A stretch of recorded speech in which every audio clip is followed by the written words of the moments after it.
મિત્રો જય Hind. Basic engineering drawing સબ્જેક્ટની અંદર સૌથી વધારે પૂછાવાની સંભાવના જે ધરાવતા પ્રશ્નો છે એના વિશે આજે આપણે ચર્ચા કરવાની છે. હું તમને સીધા એમસીક્યુ નહીં આપું. સીધા એમસીક્યુ આપી દઈએ તો એ એક પ્રકારનું ગોખણપટ્ટી થઈ ગઈ. હું તમને બધા ટોપિક ટૂંકમાં સમજાવી દઈશ અને એમાંથી કોઈ પણ રીતે ટ્વિસ્ટ કરીને ક્વેશ્ચન પૂછાય તો તમે એનો આન્સર લખી શકશો. એટલા માટે હું થોડુંક ડિસ્ક્રિપ્ટિવ અત્યારે તમને વર્ક કરાવું છું. ખૂબ જ ટૂંકા ટાઈમમાં, ખૂબ જ ઝડપથી હું આખો સબ્જેક્ટ તમને રિવાઇઝ કરી આપું છું. તો તમે બધા મારી સાથે જોડાયેલા રહેજો. ચેપ્ટર નંબર 1, ટાઇટલ છે એન્જિનિયરિંગ ડ્રોઈંગ એડ્સ. આ ચેપ્ટરમાંથી લગભગ 50 થી 60 ક્વેશ્ચન પૂછાઈ શકે છે. આપણે બધા જ અત્યારે જ યાદ રહી જાય એવી રીતે ચર્ચા કરીશું.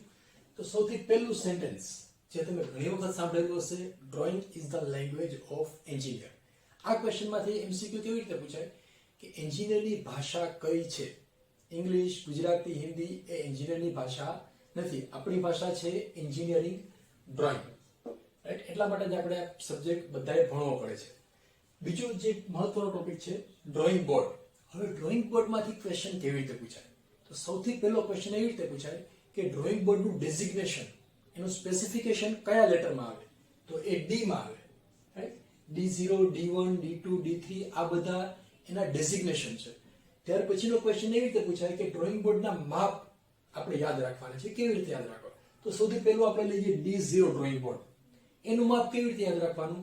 એની લંબાઈ અને પહોળાઈ એ 1 મીટર બાય 1.5 મીટર હોય છે. એટલે કે આ ઊંચાઈ ધારો કે આ લઈએ આપણે, આ ડ્રોઈંગ બોર્ડ છે તો એની હાઈટ 1 મીટર છે. 1 મીટર એટલે 1000 મિલીમીટર, બરાબર? 1000 મિલીમીટર. અને પહોળાઈ 1.5 મીટર હોય છે, એટલે કે 1500 મિલીમીટર એટલી એની પહોળાઈ હોય છે. આ જે વ્હાઇટ બોર્ડ છે તમને દેખાય છે, એની હાઈટ લગભગ 1 મીટર છે અને પહોળાઈ 1.5 મીટર છે. તો આટલું મોટું ડ્રોઈંગ બોર્ડ હોય એને કહેવાય D0 સાઇઝનું ડ્રોઈંગ બોર્ડ, બરાબર? સૌથી મોટી, આનાથી મોટી સાઇઝ નથી. સૌથી મોટી સાઇઝ D0. હવે D0 સાઇઝનું જે ડ્રોઈંગ બોર્ડ છે એને આપણે વચ્ચેથી કટ કરીએ આવી રીતે આમ, બરાબર? તો એનું માપ કેટલું હશે? 1 મીટર બાય 1.5 નું અડધું એટલે 700 મિલીમીટર. 1500 નું અડધું એટલે 750. આપણે 700 લઈએ કારણ કે અનુકૂળતા રહે.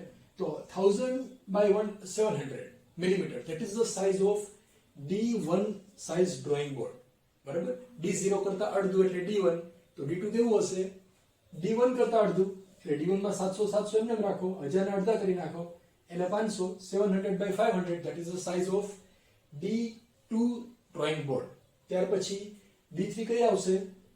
500 by 350 onwards. તો આટલી સાઇઝ છે એટલે આપણે એક જ સાઇઝ યાદ રાખવાની, 1000 millimeter by 1500 millimeter, that is the size of D0 drawing board. આમાંથી ક્વેશ્ચન કેવી રીતે પૂછાય? એક ક્વેશ્ચન આવી રીતે પૂછાય, જો D0 is greater than D1, D1 is greater than D2, D2 is greater than D3. અથવા ઉલટું, D3 is smaller than D2, D2 smaller than D1, D1 smaller than D0. આમાંથી કોઈ પણ કોમ્બિનેશન આપેલા હોઈ શકે. એવી રીતે પૂછાય કે નીચેના 4 ડ્રોઈંગ બોર્ડમાંથી સૌથી મોટી સાઇઝનું ડ્રોઈંગ બોર્ડ કયું છે અથવા સૌથી નાની સાઇઝનું ડ્રોઈંગ બોર્ડ કયું છે? તો તમને એનો આન્સર લખતા આવડશે.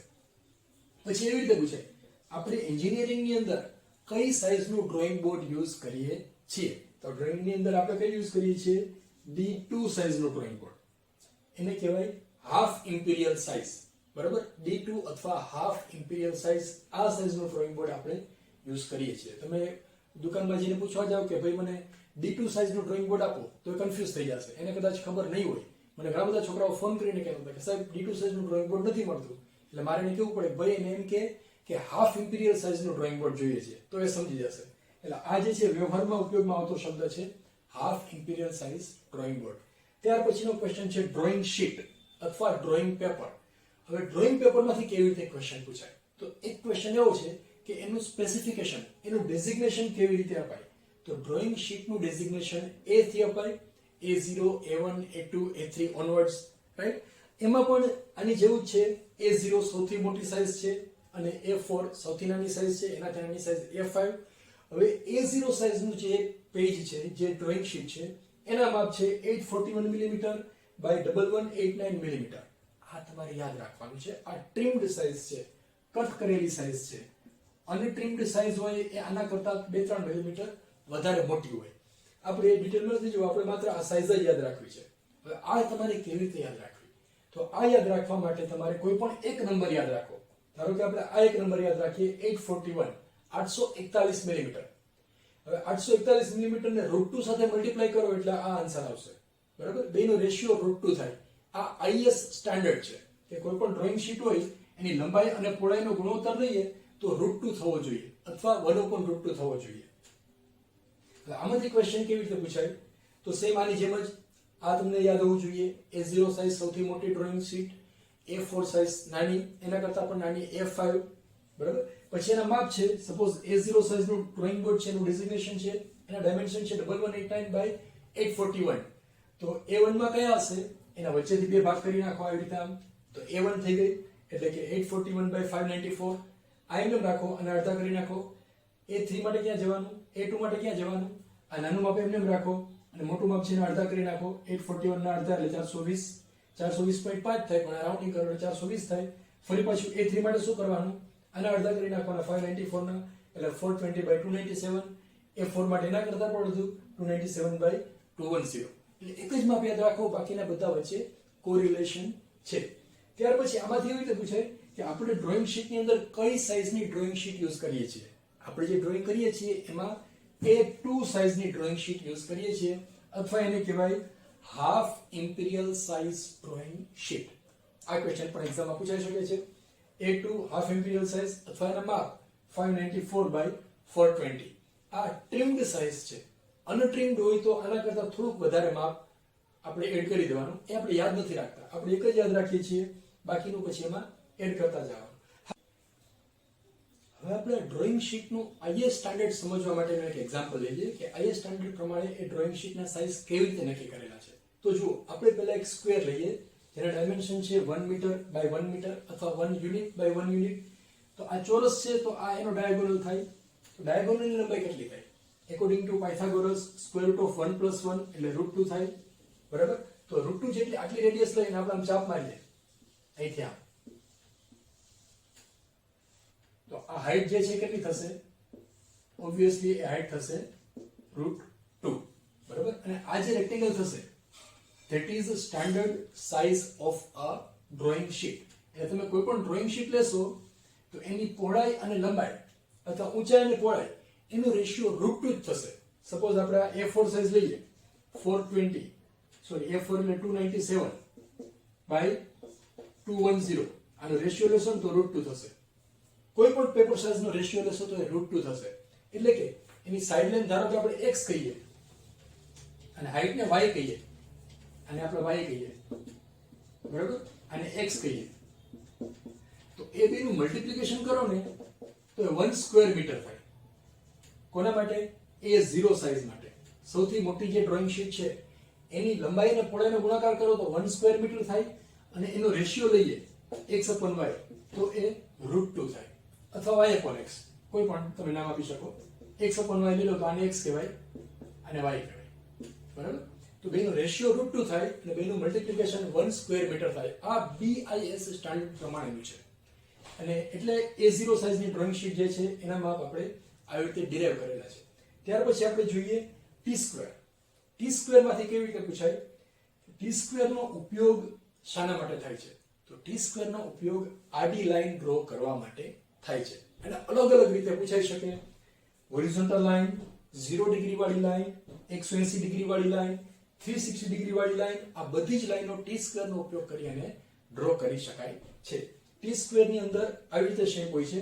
આજે ઊભું એક એજ હોય છે એને કહેવાય સ્ટોક, અને આડી ધાર હોય છે બ્લેડ, જેના ઉપર સ્કેલ લગાવેલો હોય છે. તો બ્લેડ ની જે ધાર છે એ અને સ્ટોક એ બે વચ્ચેનો એંગલ, આ એંગલ કેટલો છે? 90 ડિગ્રી. તો એમ પણ પૂછાય કે T² ની અંદર જે બે વર્કિંગ એજ છે એની વચ્ચેનો એંગલ કેટલો છે? તો એંગલ આવશે 90 ડિગ્રી. પછી એવી રીતે પૂછાય T² થી કયા એંગલ ડ્રો ન કરી શકાય?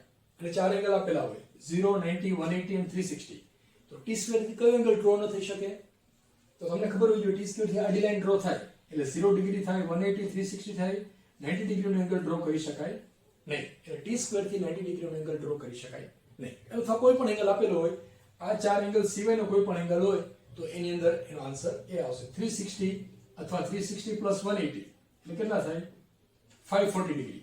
540 ડિગ્રીનો એંગલ પણ આપણે T² થી ડ્રો કરી શકાય. ઇન શોર્ટ 180 ડિગ્રીના મલ્ટીપ્લિકેશન વાળો કોઈ પણ એંગલ આપણે ટી સ્ક્વેરથી ડ્રો કરી શકાય. ત્યાર પછી જોઈએ સેટ સ્ક્વેર. સેટ સ્ક્વેર વિશે આપણે જાણી ગયા છીએ. બે સેટ સ્ક્વેર આવે 45 ડિગ્રી વાળું અને 30-60 ડિગ્રી વાળું. આ 45 ડિગ્રી વાળું એંગલ વાળું સેટ સ્ક્વેર છે. હવે સેટ સ્ક્વેર નો ઉપયોગ કરી અને આપણે કેટલા એંગલ ડ્રો કરી શકાય? બે સેટ સ્ક્વેર નો ઉપયોગ કરીને 15 ડિગ્રીના મલ્ટીપ્લિકેશન વાળો કોઈ પણ એંગલ ડ્રો કરી શકાય. કેવી રીતે? સપોઝ પહેલા આપણે 30 ડિગ્રીનો એંગલ ડ્રો કરીએ અને પછી 45 ડિગ્રીનો એંગલ ડ્રો કરીએ તો ટોટલ એંગલ કેટલો થશે? બેનો સરવાળો કરો એટલે 75 ડિગ્રી અને બેનું સબટ્રેક્શન કરો, બાદબાકી કરો એટલે 15 ડિગ્રી. એટલે 15 ડિગ્રીનું મલ્ટીપ્લિકેશન વાળો કોઈ પણ એંગલ સેટ સ્ક્વેર થી ડ્રો કરી શકાય. પણ કન્ડિશન એ છે કે બે સેટ સ્ક્વેર હોવા જોઈએ. એક સેટ સ્ક્વેર થી 15 ડિગ્રીનો એંગલ ડ્રો કરી શકાય નહીં. ધારો કેવી રીતે પૂછાય કે સેટ સ્ક્વેર નો ઉપયોગ કરી અને આ ચાર એંગલ આપેલા છે, એમાંથી કયો એંગલ ડ્રો કરી શકાશે? 15 ડિગ્રી, 115, 210, 315 ડિગ્રી. તો કયો આવશે? આ ત્રણ આવશે, 15, 210 ને 315. અથવા કયો એંગલ ડ્રો ન કરી શકાય? તો કયો આવશે?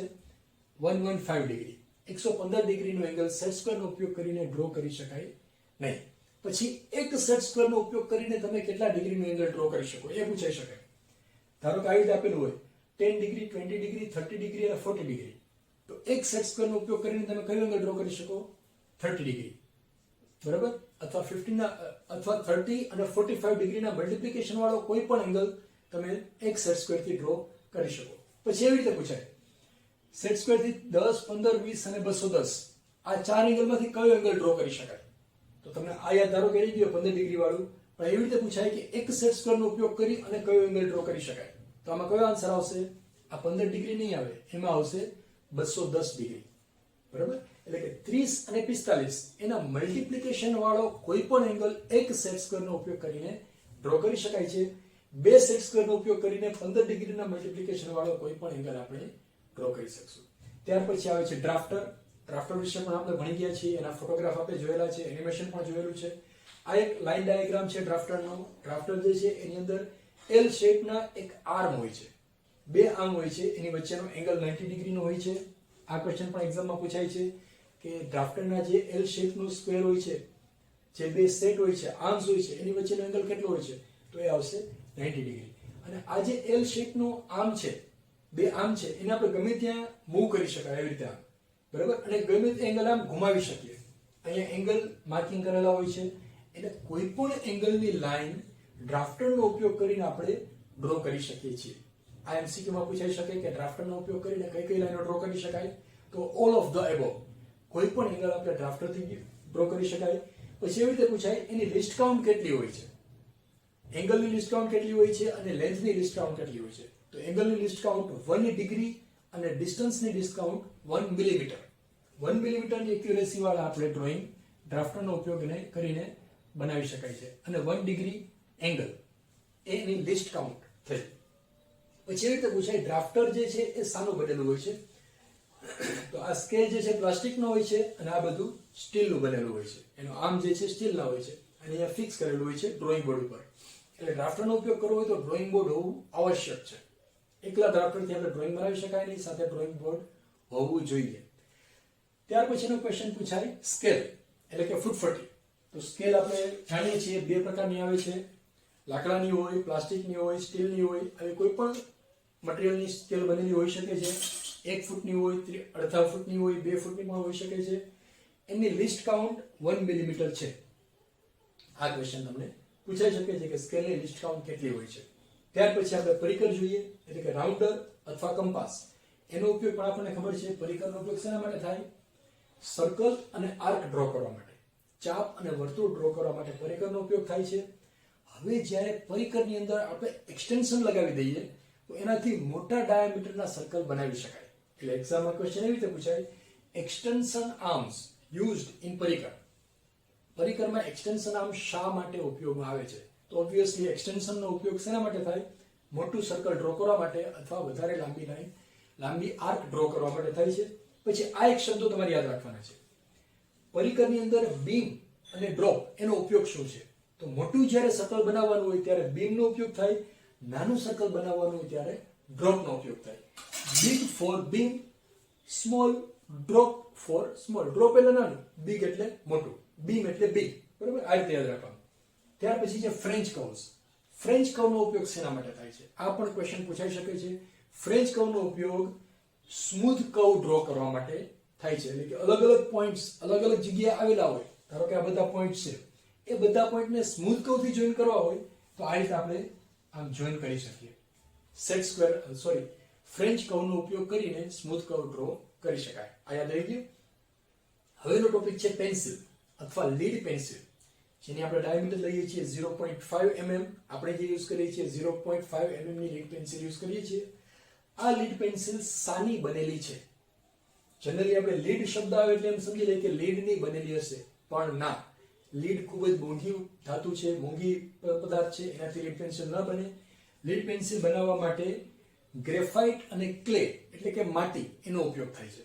બરાબર, એમસીક્યુ ની અંદર પૂછે તો તમારે યાદ રાખવાનું, ગ્રેફાઇટ અને માટીનો ઉપયોગ કરી એટલે ક્લેનો ઉપયોગ કરીને લીડ બનાવવામાં આવે છે. આ લીડનું સ્પેસિફિકેશન 9H 8H આવી રીતે હોય છે. તો એમાં 9H 8H 7H 6 2H H HB B 2B up to 3B 4B 9B સુધી હોય છે. તો આ બાજુના જે લીડ પેન્સિલ છે એ એકદમ ડાર્ક હોય છે અને સોફ્ટ હોય છે, અને આ સાઈડની જે લીડ છે એ હાર્ડ હોય છે અને લાઇટ હોય છે. એટલે આછું ડ્રોઈંગ બનાવવાનું હોય તો આ બાજુની લીડનો ઉપયોગ થાય, અને ઘાટું ડ્રોઈંગ બનાવવાનું હોય તો આ સાઈડની લીડનો ઉપયોગ થાય. આપણે એન્જિનિયરિંગની અંદર H અને 2H આ બે લીડનો જ ઉપયોગ કરવાનો છે. બરાબર, H લીડનો ઉપયોગ ક્યાં કરવાનો છે? આઉટસાઇડ લાઈન ડ્રો કરવા માટે, સોલિડ લાઈન ડ્રો કરવા માટે અને કર્વ ડ્રો કરવા માટે H લીડનો ઉપયોગ કરીએ છીએ. બાકીના બધા ડ્રોઈંગ 2H થી કરીએ છીએ. દાખલા તરીકે લેટરિંગ લખવું હોય આપણે તો 2H લીડનો ઉપયોગ કરવાનો. પછી સેક્શન લાઈન ડ્રો કરવી હોય, ડાયમેન્શન લાઈન ડ્રો કરવી હોય, સેન્ટર લાઈન ડ્રો કરવી હોય, કોઈ પણ પ્રકારની વધારાની લાઈનો ડ્રો કરવી હોય, એના માટે આપણે 2H લીડનો ઉપયોગ કરીએ છીએ. એ પણ એમસીક્યુમાં પૂછાઈ શકે છે કે 2H લીડનો ઉપયોગ શાના માટે થાય છે, અથવા dimension line, hatch line, lettering એના માટે તમે કઈ લીડનો ઉપયોગ કરશો તો એમાં આવશે 2H. F ગ્રેડની પેન્સિલ પણ આવે છે, પણ હવે આઉટડેટેડ થઈ ગઈ છે, એનો ઉપયોગ વધારે થતો નથી. આમાંથી બીજો ક્વેશ્ચન એવી રીતે પૂછાય કે નીચેની 4 લીડમાંથી કઈ લીડ સોફ્ટ છે, કઈ લીડ સોફ્ટ છે અથવા ઘાટી છે? ઓપ્શન આપેલા હોય 2H, H, 3B અને B. તો કઈ ઘાટી આવશે? સૌથી વધારે ઘાટી કઈ આવશે? 3B. બરાબર, એટલે ડાયરેક્ટ એમસીક્યુ કરેલા હોય તો આ તમને કદાચ આન્સર ન આવડે, તમારે આ સ્કેલ યાદ રાખેલો હોય તો તમને આનો આન્સર કોઈ પણ રીતે પૂછાય તો તમને આવડશે. અથવા એવી રીતે પૂછે કે આમાંથી સૌથી લાઇટ કઈ છે, સૌથી આછી કઈ છે, સૌથી હાર્ડ લીડ કઈ છે? તો એ આવશે 2H. 2H કરતા વધારે હાર્ડ કઈ આવશે? 3H 4H ઓનવર્ડ્સ આવી રીતે આવશે. બરાબર, ત્યાર પછીનો ક્વેશ્ચન આપણે લઈએ પ્રોટેક્ટર. પ્રોટેક્ટરનો ઉપયોગ શેના માટે થાય? Two measure angle and to draw angle. Angle, કોઈ પણ એંગલ આપણે ડ્રો કરવું હોય, મેઝર કરવું હોય એંગલ, તો એના માટે પ્રોટેક્ટરનો ઉપયોગ થાય છે. એની લિસ્ટ કાઉન્ટ આવશે 1 ડિગ્રી. 1 ડિગ્રીની એક્યુરેસી સાથે આપણે એંગલ ડ્રો કરી શકીએ. ત્યાર પછી છે ડિવાઈડર. ડિવાઈડર એટલે આપણે પહેલા યુઝ કરતા હતા આ ટાઈપનું એક ઇન્સ્ટ્રુમેન્ટ, બે બાજુ અણી જોઈ. ઘણા બધા લોકોને ખબર નથી કે આનો ઉપયોગ શેના માટે છે, બધા કંપાસમાં આવે જ છે, પણ એનો ઉપયોગ છે, એનો ઉપયોગ ડાયમેન્શન ટ્રાન્સફર કરવા માટે થાય છે. એક ડ્રોઈંગમાંથી માપ લઈ લો, પછી બીજા ડ્રોઈંગમાં કે ક્યાંય પણ લઈ જવું હોય તો એના માટે એનો ઉપયોગ થાય છે. આને કહેવાય ડિવાઈડર. બરાબર, એક ક્વેશ્ચન પણ એમસીક્યુમાં પૂછાઈ શકે છે, ડિવાઈડરનો ઉપયોગ શેના માટે થાય છે. ત્યાર પછી છે ડ્રોઈંગ પિન, ક્લિપ અને એડહેસિવ ટેપ. એનો ઉપયોગ ક્યાં થાય છે? આપણું જે ડ્રોઈંગ બોર્ડ છે એના ઉપર ડ્રોઈંગ શીટને આપણે લગાવવી છે. આપણે ડ્રો કરવું હોય તો એ ડ્રોઈંગ શીટ છે ચોટેલી રહેવી જોઈએ, એ ખસે તો ના ચાલે. તો ચોટેલી રહેવા માટે શું કરવું પડે? એના માટેના બધા ઇન્સ્ટ્રુમેન્ટ છે. Drawing pin, clip, adhesive tape, એ બધાનો ઉપયોગ કરી અને આપણે ડ્રોઈંગ શીટને ડ્રોઈંગ બોર્ડની ઉપર ચોંટાડી શકીએ છીએ, ફિક્સ કરી શકીએ છીએ. તો એ પણ ક્વેશ્ચન એમસીક્યુમાં પૂછાઈ શકે છે. ત્યાર પછી ટેમ્પલેટ્સ અને સર્કલ માસ્ટર. ટેમ્પલેટ્સ અને સર્કલ માસ્ટરનો ઉપયોગ શેના માટે થાય છે? તો એ શું છે આપણને ખબર હોવી જોઈએ. જો ટેમ્પલેટ્સ અને સર્કલ માસ્ટર જે છે ને આવી રીતે પ્લાસ્ટિકના અથવા લાકડાના બનેલા હોય છે, એમાં રેગ્યુલર શેપ કટ કરેલા હોય છે. સપોઝ ટેમ્પલેટ હોય તો એની અંદર triangle, ellipse, circle, square, rectangle, કોઈ પણ શેપ કટ કરેલો હોય છે. સર્કલ માસ્ટર હોય તો અલગ અલગ ડાયામીટરના બધા સર્કલ કટ કરેલા હોય છે, જેથી કરીને આપણે ઇઝીલી ઝડપથી ડ્રોઈંગ બનાવી શકાય, છાપી શકાય. એના માટે આપણે કોઈ એક્સ્ટ્રા સ્કિલની જરૂરિયાત પડે નહીં. એમાં અહીંયા જો સેન્ટર લાઈન ડ્રો કરેલી હોય છે, એ બે સેન્ટર લાઈન મેચ કરી અને આપણે સર્કલ જે તે જગ્યાએ ઝડપથી ડ્રો કરી શકાય. પણ એનો ડ્રોબેક એ છે કે એનાથી કોઈ ચોક્કસ માપના ડ્રોઈંગ જ આપણે ડ્રો કરી શકીએ. વેરિયેબલ સાઇઝ આપણે જે જોતા હોય એ ડ્રોઈંગ શીટ આપણે ડ્રો ના કરી શકાય. એ ડ્રોઈંગ્સ ડ્રો ના કરી શકાય. એમાં જે માપના ડ્રોઈંગ કટ કરેલા હોય એ જ માપના ડ્રોઈંગ આપણે ડ્રો કરી શકીએ. એ એની મર્યાદા છે, લિમિટેશન છે. ત્યાર પછી કેટલાક ટ્વિસ્ટ કરેલા ક્વેશ્ચન પૂછાઈ શકે. સપોઝ આવી રીતે પૂછાય 90 ડિગ્રીનો એંગલ તમારે ડ્રો કરવો છે, તો એના માટે નીચેનામાંથી કયા કયા ઇન્સ્ટ્રુમેન્ટનો ઉપયોગ કરી શકશો? તો 90 ડિગ્રી માટે કયા ઇન્સ્ટ્રુમેન્ટ આવે? ડ્રાફ્ટર. ડ્રાફ્ટરથી આપણે 90 ડિગ્રી ડ્રો કરી શકાય. યસ. પછી સેટ સ્ક્વેર. સેટ સ્ક્વેર થી 90 ડિગ્રીનો એંગલ ડ્રો કરી શકાય. યસ. ત્યાર પછી પ્રોટેક્ટર. પ્રોટેક્ટર થી 90 ડિગ્રી. યસ. તો આ ત્રણ ઇન્સ્ટ્રુમેન્ટ થી આપણે 90 ડિગ્રીનો એંગલ ડ્રો કરી શકાય. અને સિવાયનું કોઈ ઇન્સ્ટ્રુમેન્ટ આપેલું હોય તો એમાં ના પાડી દેવાનું. સપોઝ ચોથું ઓપ્શન આપેલું હોય ટી સ્ક્વેર, તો નીચેનામાંથી કયા ઇન્સ્ટ્રુમેન્ટમાંથી 90 ડિગ્રીનો એંગલ ડ્રો ન કરી શકાય? તો આન્સર કયો આવશે? T square. રાઈટ. પછી 0 ડિગ્રી, 180 ડિગ્રી, 360 ડિગ્રી, 540 ડિગ્રી, આ કોઈ પણ એંગલ ડ્રો કરવા માટે કયા ઇન્સ્ટ્રુમેન્ટનો ઉપયોગ કરશો? તો એમાં આવશે ડ્રાફ્ટર, સેટ સ્ક્વેર, પ્રોટેક્ટર અને ટી સ્ક્વેર. આ ચાર ઇન્સ્ટ્રુમેન્ટથી આ એંગલ ડ્રો કરી શકાય. ત્યાર પછી એવી રીતે પૂછાય 25 ડિગ્રીનો એંગલ ડ્રો કરવો છે, તો તમે કયા ઇન્સ્ટ્રુમેન્ટનો ઉપયોગ કરી શકો? તો 25 ડિગ્રી માટે કયા કયા ઓપ્શન હોઈ શકે? ડ્રાફ્ટર અને પ્રોટેક્ટર. બીજા કોઈ પણ ઓપ્શન હોય તો એ નહીં આવે. 25 ડિગ્રીના એંગલ માટે માત્ર ડ્રાફ્ટર અને પ્રોટેક્ટર, આ બેથી જ એ એંગલ ડ્રો થાય. 25 સિવાય કોઈ પણ એંગલ હોઈ શકે. 50, 75, 10, 20 કોઈ પણ એંગલ હોય તો એ તમારે તે આન્સર આવશે. પછી એવી રીતે પૂછાય કે 25 ડિગ્રીના એંગલ નીચેનામાંથી કયા ઇન્સ્ટ્રુમેન્ટથી ડ્રો ન કરી શકાય? તો કયું આવે? ડ્રાફ્ટરથી ડ્રો કરી શકાય, પ્રોટેક્ટરથી ડ્રો કરી શકાય, સેટ સ્ક્વેરથી ડ્રો ન થઈ શકે. 25 ડિગ્રીનો એંગલ સેટ સ્ક્વેરથી ડ્રો ન થાય, ટી સ્ક્વેરથી ડ્રો ન કરી શકાય.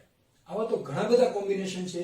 એ તમારે આટલો ફંડામેન્ટલ્સ ક્લિયર હોય તો કોઈ પણ કોમ્બિનેશન પૂછાય તો એનો આન્સર તમે લખી શકશો. હવે આપણે ચેપ્ટર નંબર 2 માંથી કયા કયા ક્વેશ્ચન પૂછાઈ શકે છે એના વિશે ચર્ચા કરીશું. તો સૌથી પહેલો ટોપિક આપણે લઈએ ટાઇટલ બ્લોક. ટાઇટલ બ્લોકમાંથી ઘણા બધા ક્વેશ્ચન પૂછાઈ શકે છે. ધારો કે ટાઇટલ બ્લોકમાં કઈ કઈ ઇન્ફોર્મેશન આવેલી છે. તો આપણને ખબર છે ટાઇટલ બ્લોકની અંદર શું હોય? ટાઇટલ બ્લોકની અંદર ડ્રોઈંગનું નામ હોય, કંપનીનું નામ હોય, એટલે કે આપણે કોલેજનું નામ લખીએ છીએ. પછી એની અંદર સ્કેલ લખેલો હોય, કોણે ચેક કરેલું છે, કોણે ડ્રો કરેલું છે અને કોણે એપ્રૂવ કરેલું છે એની અંદર ઇન્ફોર્મેશન હોય. ત્યાર પછી રિવિઝન આવેલું હોય તો એ પણ ટાઇટલ બ્લોકની અંદર ઇન્ફોર્મેશન આપેલી હોય. પ્રોજેક્શન મેથડનો સિમ્બોલ એ આપણે નીચે ડ્રો કરેલો છે. અને all dimensions are in mm.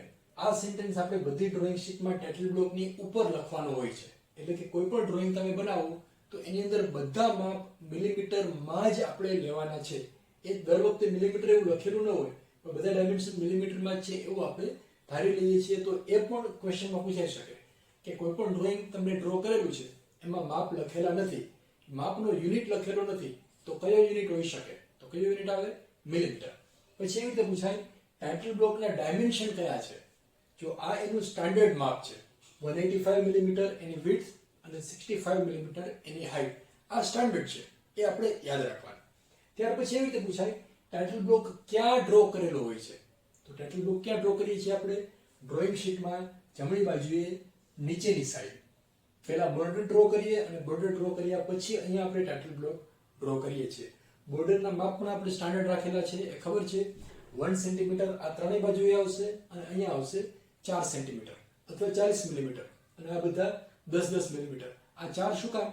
કારણ કે અહીંયા વધારે સ્પેસ છોડી અને આપણે અહીંયા પંચિંગ કરવા માટે, ફાઇલિંગ કરવા માટે આપણે સ્પેસ ત્યાં છોડેલી હોય છે. ત્યાર પછી ફોલ્ડિંગ. ફોલ્ડિંગ વિશેથી ક્વેશ્ચન પૂછાય. ફોલ્ડિંગ એટલે શું? સપોઝ આ એક ડ્રોઈંગ શીટ છે, બરાબર? આ એક આપણી જે સ્ટાન્ડર્ડ ડ્રોઈંગ શીટ યુઝ કરીએ છીએ છે. હવે આ ડ્રોઈંગ શીટને સ્ટોર કેવી રીતે કરવી? ઇન્ડસ્ટ્રીઝમાં તમે જાઓ તો ત્યાં કે બંબુડા વાળેલા ન હોય, ત્યાં શીટ કન્ટેનર ન હોય, ત્યાં ફાઇલિંગ કરેલું હોય. તો ફાઇલિંગ કરવા માટેની એક સ્ટાન્ડર્ડ પ્રોસિજર છે. અને એવી રીતે ફોલ્ડ કરવાની કે પહેલા સામેની બાજુએ જે ટાઇટલ બ્લોક છે એ પેજ A4 સાઇઝનું બને, પછી આવી રીતે આમ વાળી દેવાનું, પછી ઉપરની સાઈડ જે છે વધારાની એને અંદરની બાજુએ ફોલ્ડ કરી દેવાની. ઉપરની સાઈડ ફોલ્ડ કરવાની, નીચેની નહીં. એટલે સામે અહીંયા ટાઇટલ બ્લોક દેખાવો જોઈએ. અહીંયા આપણે ફાઇલિંગ કરવા માટે પંચિંગ હોલ કરેલા છે. હવે આ પેજને આપણે આમ ફાઇલ કરી શકાય. તો આ રીતે અહીંયા ટાઇટલ બ્લોક આવશે, ટાઇટલ બ્લોકની ઉપર અહીંયા પાર્ટ લિસ્ટ ડ્રો કરવાનો આવશે. એ આપણે આગળ ડ્રો કરવાનું આગળ સમજીશું. અહીંયા પાર્ટ લિસ્ટ આવે, પછી અંદર બધા ડ્રોઈંગ બનાવેલા હોય. તો આ થઈ ગયું ફોલ્ડિંગ માર્ક. એટલે ફોલ્ડિંગ માર્કની જરૂર શેના માટે છે?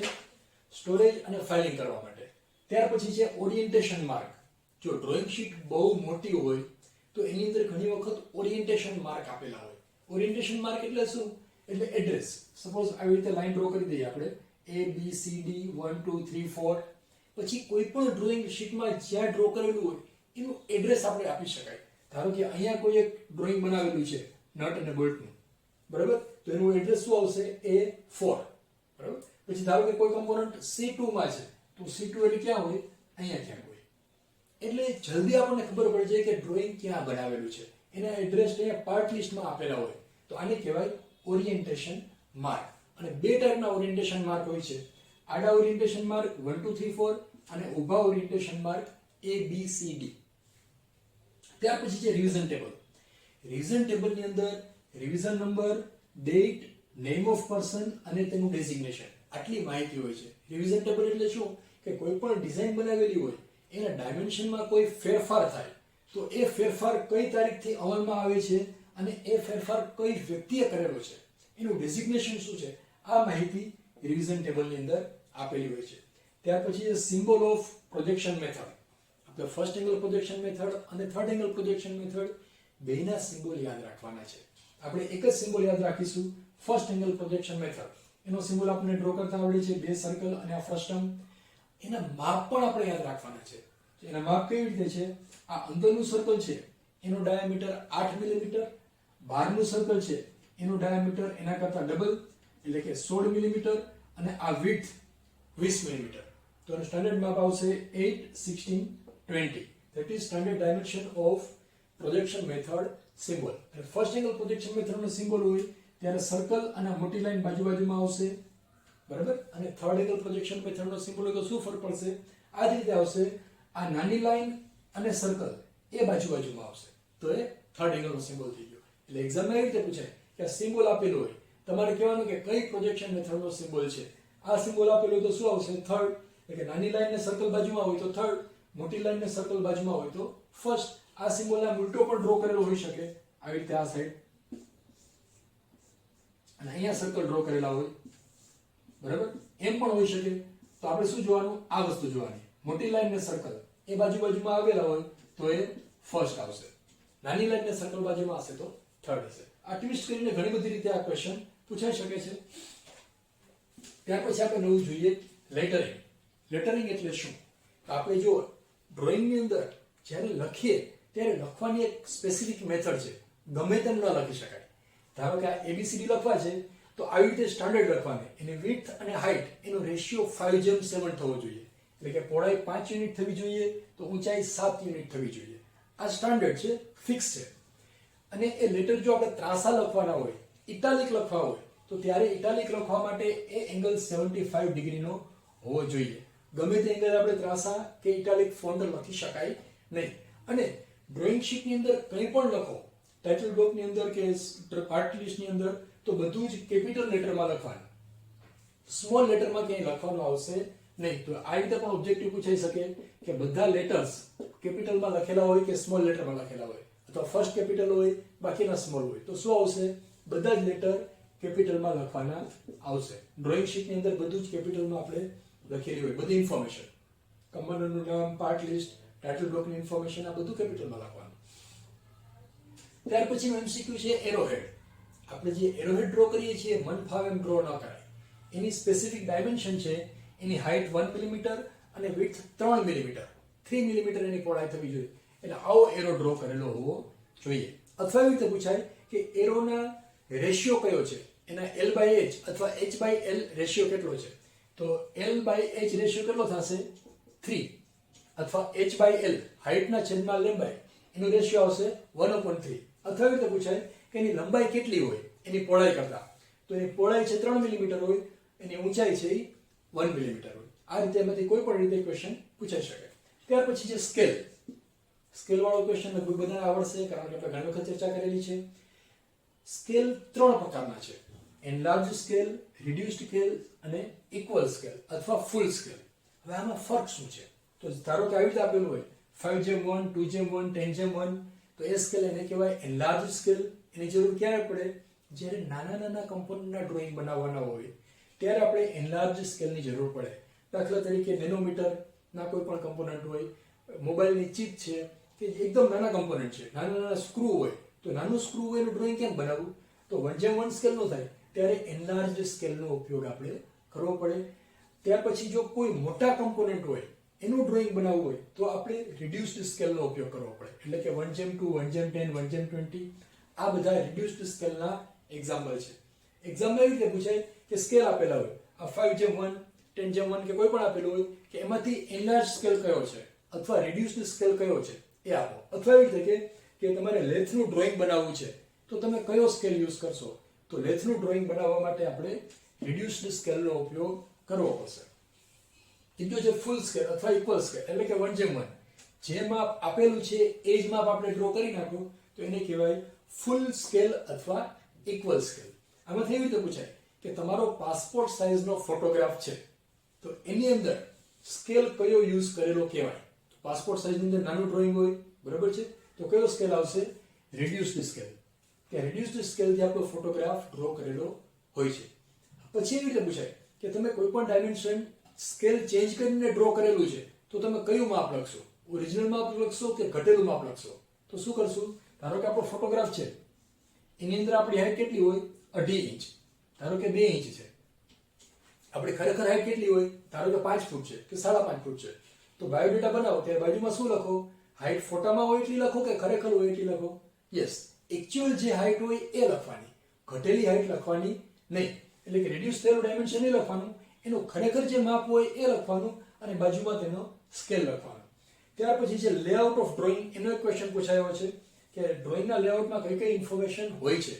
તો ડ્રોઈંગના લેઆઉટની અંદર સેન્ટરિંગ માર્ક્સ હોય, ઓરિએન્ટેશન માર્ક હોય અને ટ્રીમિંગ માર્ક્સ હોય. આના સિવાયની કોઈ ઇન્ફોર્મેશન લેઆઉટની અંદર હોતી નથી.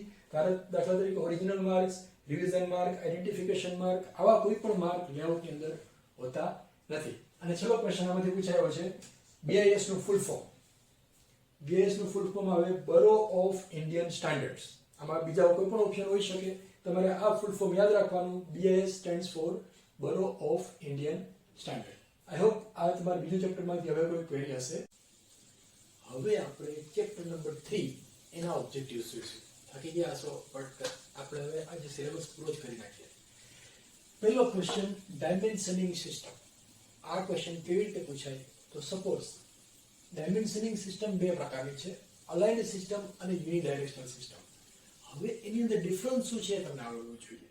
અલાઇન્ડ સિસ્ટમની અંદર ડાયમેન્શન આવી રીતે લખાય. સપોઝ આ એક ઓબ્જેક્ટ છે તો આ એરો ડ્રો કરો, એની ઉપરની બાજુએ ડાયમેન્શન લખો, અહીંયા એરો આવી રીતે ડ્રો કરો અને ડાયમેન્શન આ રીતે લખો. એટલે કે ડાયમેન્શન જે લખેલું છે એની ડાયરેક્શન એરોની ડાયરેક્શનને અલાઇન થાય છે. જો આડો એરો છે તો આડું ડાયમેન્શન લખ્યું છે, અહીંયા ઊભો એરો છે તો ઊભું ડાયમેન્શન લખેલું છે, તો એને અલાઇન સિસ્ટમ કહેવાય. યુનિડાયરેક્શનલ સિસ્ટમ એટલે બધા જ ડાયમેન્શન એક જ દિશામાં લખેલા હોય. ધારો કે આ આડું માપ લખેલું છે 25 મિલીમીટર, એમ આડું લખેલું છે તો આ 20 પણ આમ જ લખેલું છે, તો છે ને આ 20 કેમ લખ્યું છે આમ અને આ 20 આવી રીતે લખેલું છે, તો આને કહેવાય યુનિડાયરેક્શનલ. એક જ દિશામાં બધા માપ લખેલા છે. પ્લસ યુનિડાયરેક્શનલ સિસ્ટમની અંદર તમે ડાયમેન્શનિંગ કરો તો એરોને વચ્ચેથી ઇરેઝ કરવાનો. જો આ છે ને line, arrow line, dimension line erase કરીને વચ્ચે 25 લખેલું છે, આમાં શું કર્યું છે? ઇરેઝ નથી કરી. ડાયમેન્શન લાઈનની ઉપર ડાયમેન્શન લખેલું છે. અહીંયા પણ જો આ ડાયમેન્શન લાઈન ઇરેઝ કરેલી છે, અહીંયા ઇરેઝ કરેલી નથી. તો આ બે ડિફરન્સ છે આ બે વચ્ચે. તો એક્ઝામમાં એવી રીતે પૂછાય કે ડાયમેન્શન ડ્રો કરેલું આવી રીતે લખ્યું હોય. હવે આ કઈ ટાઈપની ડાયમેન્શનિંગ સિસ્ટમ છે કયો? તો કઈ આવશે? અલાઇન્ડ. આવી રીતે ડાયમેન્શન લખેલું હોય, સોરી આવી રીતે આપેલું હોય તો યુનિડાયરેક્શનલ, આવી રીતે આપેલું હોય તો અલાઇન્ડ. પછી આની અંદરથી બીજો ક્વેશ્ચન પૂછાય છે, ડાયમેન્શનિંગ જે આપેલી હોય એની મેથડ્સ છે. સપોઝ આવી રીતે એક માપ આપેલું છે, આ એક બ્લેક કલરનો કમ્પોનન્ટ છે, એના 3 રીતે મેં ડાયમેન્શન આપેલા છે. સપોઝ આવી રીતે ડાયમેન્શન આપો, આ ડાયમેન્શન છે 5, 5, 5. બધા ડાયમેન્શન એક જ લાઈનમાં આપેલા છે એટલે ચેઇન બને છે, તો એને કહેવાય ચેઇન ડાયમેન્શનિંગ, બરાબર? અથવા એને કહેવાય કન્ટિન્યુઅસ ડાયમેન્શનિંગ. પછી આ જ માપ હું આવી રીતે આપું, એક જ રેફરન્સ લાઈન રાખું અને એની સાથે બધા માપ આપી આ 5, 10, 15. બરોબર, શું છે રેફરન્સ લાઈન એક જ છે અને બધા માપ એકબીજાને સમાંતર છે, તો એને કહેવાય પેરેલલ ડાયમેન્શનિંગ અથવા એને કહેવાય પ્રોગ્રેસિવ ડાયમેન્શનિંગ. એટલે એક્ઝામમાં એવી રીતે પૂછાય કે એક જ રેફરન્સ લાઈન લઈ અને તમે બધા ડાયમેન્શન આપેલા હોય તો એ ડાયમેન્શનિંગને શું કહેવાય? તો એક જ રેફરન્સ લાઈનને લઈ અને ડાયમેન્શનિંગ આપેલા હોય તો એને કહેવાય પ્રોગ્રેસિવ ડાયમેન્શનિંગ અથવા પેરેલલ ડાયમેન્શનિંગ અથવા એને કહેવાય સુપર ઇમ્પોઝ ડાયમેન્શનિંગ. બરાબર, સુપર ઇમ્પોઝ ડાયમેન્શનિંગ. અને આ બેનું કોમ્બિનેશન કરેલું હોય એટલે કે કેટલાક માપ ચેન ડાયમેન્શનિંગ થી હોય, કેટલાક માપ પેરેલલ ડાયમેન્શનિંગ થી હોય, તો એને કહેવાય કમ્બાઇન્ડ ડાયમેન્શનિંગ, મિક્સ ડાયમેન્શનિંગ. બરાબર, એટલે કે જો આ બે ડાયમેન્શન ચેઇન પ્રમાણે કરેલા છે અને આ બે એકબીજાને સમાંતર છે, પેરેલલ છે, તો એને કહેવાય કમ્બાઇન્ડ ડાયમેન્શનિંગ. આ ટાઈપના એમસીક્યુ પૂછાય. હવે આગળ જોઈએ આપણે સિમ્બોલ્સ. આપણે જે ડાયમેન્શન લખીએ છીએ એમાં બધા સિમ્બોલ યુઝ કરીએ છીએ. સપોઝ સર્કલ ડ્રો કરીએ છીએ તો આપણે 5 સિમ્બોલ યુઝ કરીએ છીએ. તો 5 પહેલા લખવાનો, 540. એનો મિનિંગ એ થાય કે સર્કલનો વ્યાસ 40 મિલીમીટર છે, પણ આવી રીતે ન લખાય. 40 પછી ડાયામીટર લખો એટલે 5 લખો, R20, 20 R આવી રીતે ન લખાય. સર્કલ જ્યારે પણ એનું માપ આપવાનું હોય ત્યારે ડાયામીટર થી જ આપવાનું અને આગળ 5 સિમ્બોલ કરેલો હોવો જોઈએ. સિમ્બોલ પાછળ પણ ન ચાલે, આગળ જ હોવો જોઈએ. એટલે એક્ઝામ એવી રીતે પૂછાય કે આવી રીતે તમને આપેલા હોય સિમ્બોલ 45 R20, 20 R અને 540. આમાંથી સાચું ડાયમેન્શન કયું? તો કયું આવશે? આપેલું. બાકીના બધા ખોટા છે. એ કોઈ ડાયમેન્શનિંગ મેથડ સાચી નથી. હા, R નો ઉપયોગ ક્યારે કરવાનો? R નો ઉપયોગ જ્યારે આપણે ચાપ મારવાની હોય, આર્ક ડ્રો કરવાની હોય ત્યારે કરવાનો. ધારો કે કોઈ ચાપ મારેલી છે આવી રીતે આમ અને એનું ડાયમેન્શન છે 20 મિલીમીટર, તો આવી રીતે લખાય R20. સર્કલમાં ક્યારે રેડિયસ થી ડાયમેન્શન લખાય નહીં.